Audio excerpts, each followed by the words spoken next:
بسم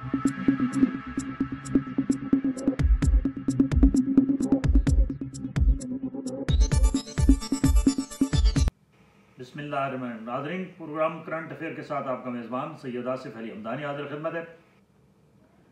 ناظرین، نہتے فلسطینیوں پہ تمام حدیں پار کرتے ہوئے اسرائیل کے حملے جاری ہیں۔ فاسفورس کا پہلی دفعہ استعمال کیا گیا ہے، فاسفورس بمبنگ کی جا رہی ہے، ہزاروں کی تعداد میں فلسطینی جو ہے وہ شہید ہو چکے ہیں۔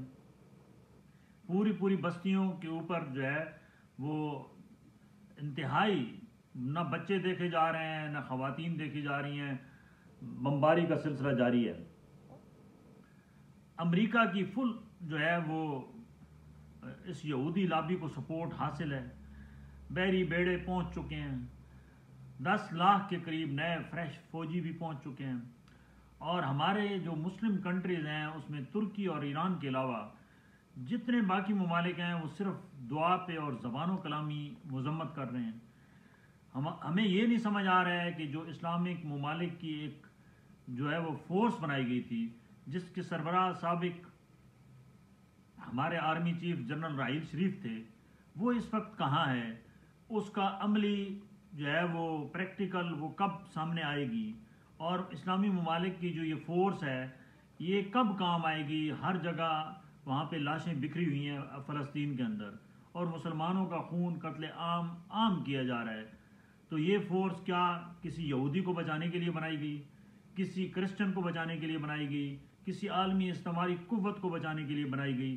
یہ فورس کا اگر مقاصد ہی فوت ہو چکے ہیں تو اس فورس کا سر عام سربراہ بھی ریزائن کرے، یعنی جنرل راحیل شریف بھی ریزائن کرے، اور باقی ممالک بھی اس کی ممبرشپ سے ریزائن کریں۔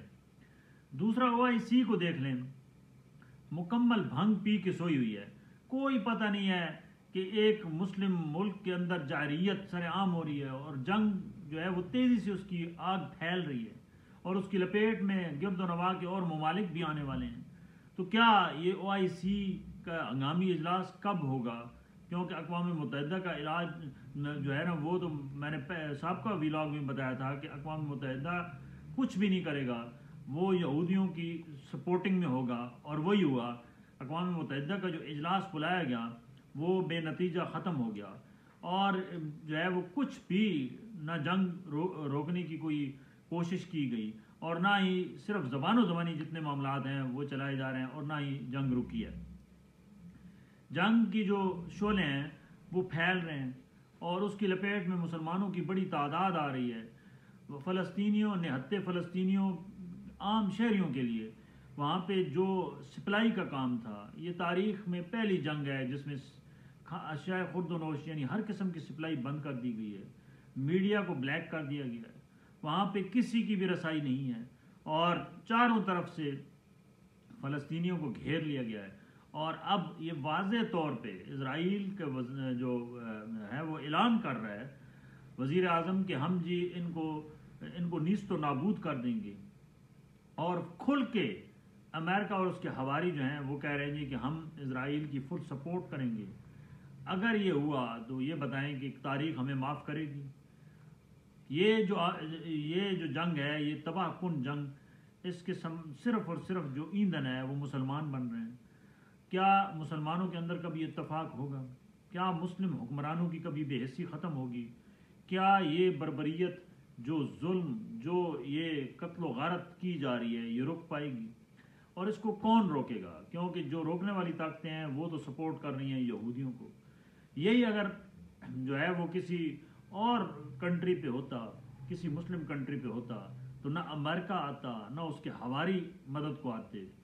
تو یہ تو دوہرا معیار، اور جو انسانی حقوق کے علمبردار ہیں ان کے مکروہ چہرے جو ہیں وہ بری طرح بے نقاب ہو چکے ہیں۔ اب مسلمانوں یہ ہمارے جو فورس ہے، جو امدادی فورس ہے، وہ کب جائے گی؟ کیونکہ ہم بھی بڑے بڑے دعوے کرتے ہیں کہ ہم بڑے مسلمان ہیں، ہمارے پاس دنیا کی بہترین فورس ہے۔ کیا ہماری فورس کو بھی یہ کوئی تیاری کرائی جا رہی ہے کہ وہ ان کو بھیجنے کے کوئی احکامات جاری کیے جا رہے ہیں؟ کیوں کہ ابھی تک تو کچھ سامنے نہیں آیا۔ یہ کٹ پتلی جو ہمارا وزیر اعظم بیٹھا ہے، یہ تو بالکل ہی اس کے اندر اخلاقی جرت ہی نہیں ہے کہ وہ کوئی کسی سے رابطہ کر پائے، کیونکہ ہم امریکہ کے غلام ہیں. یہ بات تو واضح ہو چکی ہے. امریکن جو کہیں گے ہم وہی کریں گے. ہم نے اپنی جو ہے وہ عزت نفس بیچ ڈالی ہے. ہم نے غلامی کا زنجیر جو ہے وہ اپنے گرد مزید لپیٹ لیا ہے. ہمیں ڈر ہے کہ ہم کہیں امریکہ کی مخالفت کر کے اپنے لیے آئی ایم ایف اور ورلڈ بینک کی جو ہم وہ لعنت قرضہ لیتے ہیں وہ کہیں ہمارا بند نہ ہو جائے. ہمیں اللہ پہ اتنا اعتماد نہیں ہے جتنا امریکہ پہ ہے. اسی طریقے سے عرب ممالک بھی جو ہے وہ زبان و زبانی سب کچھ کر رہے ہیں، کوئی عملی طور پہ کچھ اقدامات نہیں اٹھائے جا رہے ہیں. مسلمان ممالک اگر نہ اٹھے تو تاریخ کے اندر ان کا یہ ایک سیاہ باب لکھا جائے گا.